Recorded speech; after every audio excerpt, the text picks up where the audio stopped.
everyone. So I'm going to be answering Samantha's questions from set two. The one where she asked, how does Gudio, I think that's his name, keep a good face, and did he struggle? And at the same time, did Joshua believe him? So I believe that he was able to keep up the front to his son while in the concentration camp because he did not want Joshua to lose the life of magic and positivity that Dora and he had provided for him.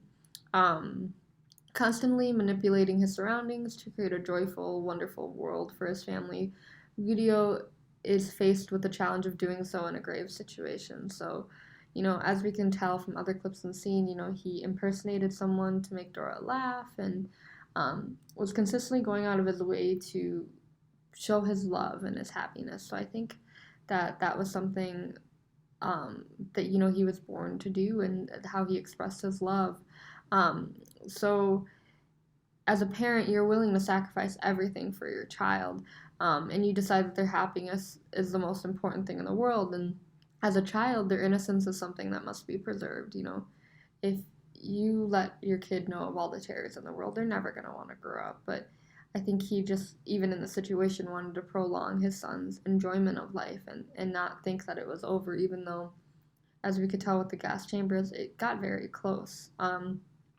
Obviously, he was faced with challenges of how to exactly do so, but as we can see, he's a very creative person, and even, impersonating guard, he put himself in danger a lot to keep this gig going and suffered through, his own physical and emotional pain. Um, by playing to Joshua's interests and sense of wonder, he can reassure him of the situation and put on a good face during a time of fear and suffering. So he knows his son likes tanks. So the ultimate prize would obviously be a real one.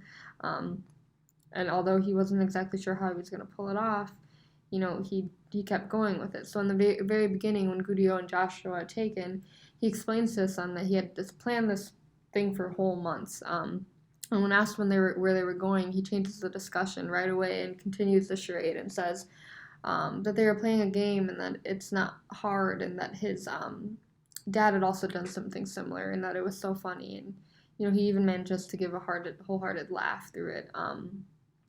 And the game, he explains, will end if someone makes a mistake and that person will be sent home, and the prize is a real life tank. I do believe that Joshua believed his father, even in moments of doubt, as he was always surrounded by his father's positivity.